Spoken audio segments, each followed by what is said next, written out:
बिस्मिल्लाहिर्रहमानिर्रहीम। You digital के साथ मैं हूं बिलाल नदीम।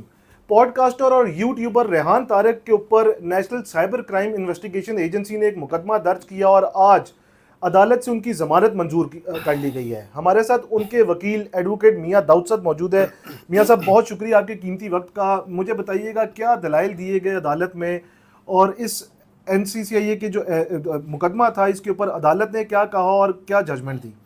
NCCIA की तरफ से इल्ज़ाम ये आयद किया गया था कि जो जर्नलिस्ट हैं रेहान तारक साहब, उन्होंने इंटरव्यूज़ किया, क्वेश्चन किए और फिर उनको अपने फेसबुक पेज से अपलोड किया। ये इल्ज़ाम आयद किया गया। हमने अदालत से गुजारिश की कि जो NCCIA की FIR है उसमें इंटरव्यू करना पहला इल्ज़ाम लगाया गया है और मुतनाज़ा इंटरव्यू करना ये इल्ज़ाम आयद किया गया है।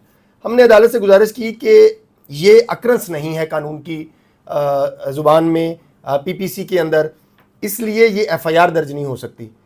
पाकिस्तान के किसी कानून में PPC के अंदर या किसी स्पेशल लॉ के अंदर ये बात नहीं लिखी हुई कि कोई जर्नलिस्ट क्वेश्चन करेगा तो वो जुर्म होगा, या वो सख्त सियासी क्वेश्चन करेगा तो जुर्म होगा, या वो सख्त मजहबी मुतनाज़ा क्वेश्चंस करेगा तो वो जुर्म होगा।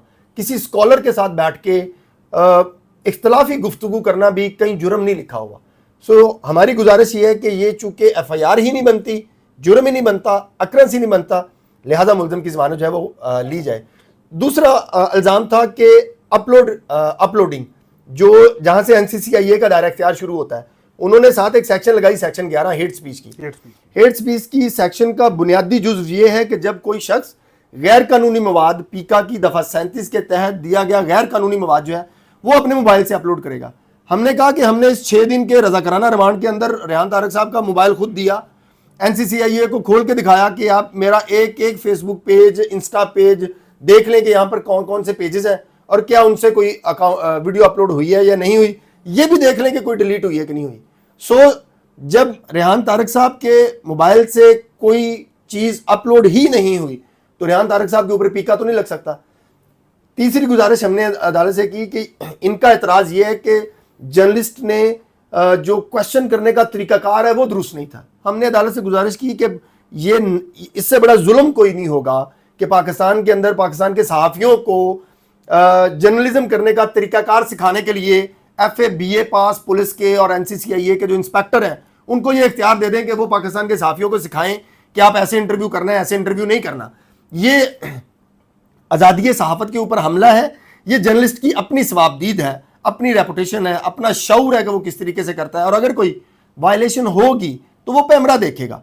NCCIA का ये इख्तियार नहीं है। अच्छा, आप हमें यहाँ पे लॉ एक्सपर्टीज़ बताइएगा। ज़मानत तो उनकी हो गई और गालबन वो कल बाहर आ भी जाएंगे, तो ये मुझे बताइएगा कि ये जो FIR है NCCIA की तरफ से, इसका ऑब्वियसली अब ट्रायल चलेगा। आप FIR के हवाले से क्या कहेंगे? FIR आप समझते हैं कि कोई फैब्रिकेट चीज़ तैयार करके दर्ज की गई है? इस केस के अंदर ये सबसे अफसोसनाक बात वो ये है सर कि जो सरकारी अदारे हैं उनका काम है कि वो असल सबूत इकट्ठे करें, लेकिन रेहान तारक साहब को विक्टिमाइज करने के लिए NCCIA ने जालसाजी से सबूत तैयार करने की कोशिश की और वो पकड़ी गई। हमने अदालत से गुजारिश की कि NCCIA ने ये किया कि जो रेहान तारक साहब का अपना फेसबुक पेज है जो उनका वेरीफाइड है, ओन करते हैं, उनके ऊपर उनकी तफसीलात लिखी हुई हैं, बशमूल mobile number, address, email address, WhatsApp number, ये सारी चीज़ें लिखी हुई हैं। इन्होंने ये किया कि उस वहाँ से उनकी तफसीलात लेके उसको जोड़ दिया रेहान तारक ऑफिशियल के एक फेसबुक पेज के साथ। वो Rehan Tarak official Facebook page exist ही नहीं करता, वजूद में ही नहीं है, लेकिन उसके साथ नाअहली है NCCIA की नाअहली नहीं, ये क्रिएशन है, ये फैब्रिकेशन है जो NCCI जैसे अदारे ने की। ये नहीं करनी चाहिए। इसके ऊपर मोजेस अदलिया के क्या रिमार्क्स थे? इस ऑनरेबल कोर्ट ने इस चीज़ को कंसिडर किया कि जो लिंक्स FIR के अंदर 8 और भी सोशल मीडिया के लिंक्स जो हैं वो इल्ज़ाम आयद किया गया।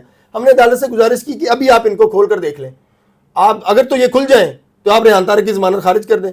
बेसिकली किया ये हुआ है सरकारी अदारों ने कि 40, 50, 60 जो है ना डमी लिंक्स बनाकर रखे हुए हैं। जब किसी जर्नलिस्ट को इन्होंने, ये हमने अदालत में बताया कि जब इन्होंने किसी जर्नलिस्ट को विक्टिमाइज करना होता है या किसी शहरी को विक्टिमाइज करना होता है तो वो लिंक उठाते हैं, वो पेस्ट करते हैं FIR के अंदर, डमी FIR, डमी इल्ज़ाम, और FIR दे के गिरफ्तार करके परे मारते हैं। ये इस केस के अंदर हुआ। तो ये अफसोसनाक बात है। ऑनरेबल कोर्ट ने सारे 11 पॉइंट्स जो हैं उनको कंसीडर करके कहा, और उलमाए कराम का مذہبی اور مسلکی مقدمات جہاں پر بھی ہوں گے، جب سے پاکستان بنا ہے، جب سے 295 کا بلاسفمی لا ڈیولپ ہوا ہے، تب سے لے کے آج کے دن تک ہماری سپریم کورٹ اور ہائی کورٹ جو ہیں وہ مسلسل اس بات کو طے کر رہی ہیں کہ جو مذہبی تنازعات کے مقدمات ہوں گے ان کے لیے آپ نے علماء کرام سے رہنمائی لینی ہے. ہر سیکٹ سے لے لیں، ایک سے لے لیں، دو سے لے لیں، قرآن سے لے لیں، کیونکہ جو پیچیدہ مذہبی معاملات ہیں یا وہ الفاظ ہیں ان کی تشریح کرنا یہ زیادہ بہتر طریقے سے علماء کرام کر سکتے ہیں. میں ایک ایسا مسلمان ہو سکتا ہوں جو کم پریکٹس کرنے والا مسلمان ہے، جس کو مذہبی شعور اتنا نہیں ہوگا، ممکن ہے NCCIA کے وکیل کو نہ ہوگا. میں نے عدالت میں یہ بھی گزارش کی کہ مجھے 6 کلمے نہیں آتے اور ممکن ہے NCCIA کا جو انسپیکٹر آیا ہوا ہے اس کو بھی نہ آتے ہوں. اب ہم دونوں کون ہوتے ہیں یہ بات کا فیصلہ کرنے والے کہ جنگ صفوین جو ہے وہ ہونی چاہیے تھی یا نہیں ہونی چاہیے تھی، واقعہ کربلا ہونا چاہیے تھا یا نہیں ہونا چاہیے تھا. یہ 3-4 کوشچن تاریخی پوچھے ہیں ریحان طارق صاحب نے، تو یہ جرم کیسے بن گیا؟ آنریبل کورٹ نے اس بات کو تحریری طور کے اوپر لکھا کہ یہ کوشچن تو یہ ابھی طے ہونا ہے کہ یہ کوشچن متنازع ہیں یا نہیں ہے. کورٹ نے پھر ہماری ساری گزارشات جو ہیں وہ کی، اور سب سے اہم بات NCCIA نے آج خود عدالت میں اعتراف کر لیا. ہم نے کہا جی انٹرویو کرنے والے 2 بندے تھے، انٹرویو میں 2 شخصیات تھیں، ایک کو پکڑ لیا ہے، دوسرے جواد نقوی صاحب ہیں ان کو آج تک نہیں پکڑا، ان کا نام بھی FIR کے اندر نہیں لکھا. اور وہ جو جس انٹرویو کو یہ متنازع کہہ رہے ہیں، جرم کہہ رہے ہیں، وہ آج بھی جواد نقوی صاحب کے ادھر موجود ہے YouTube لنک کے اوپر. تو جائیں ان کو جا کے پکڑ لیں، ادھر نہیں جاتے کہ یہ ایک کمزور آدمی تھا، جرنلسٹ تھا، پسا ہوا بندہ ہے، آپ نے اس کو پکڑ کے گرفتار کر لیا. ریحان صاحب کے کتنے مچلکے جمع ہوا اور کب تک وہ باہر آ 1 لاکھ کے مچلکے آنریبل کورٹ نے کہا ہے کہ آپ اس کو جمع کروائیں، اور چونکہ کورٹ کا وقت ختم ہو گیا تھا اب یہ مچلکے جو ہیں وہ کل جمع ہوں گے. کل انشاءاللہ تعالی ریحان طارق صاحب جو ہیں وہ رہا ہوں گے. جی بالکل. میاں داؤد ہمارے ساتھ موجود تھے اور کورٹ کی پروسیڈنگ کے حوالے سے بتا رہے تھے. ریحان طارق کی ضمانت جو ہے وہ منظور ہو گئی ہے اور وہ کل باہر آ جائے گے، اور اس حوالے سے جو بھی کورٹ پروسیڈنگ ہوگی ہم اس کو آپ کو وقتاً آگاہ کرتے جائیں گے. شکریہ.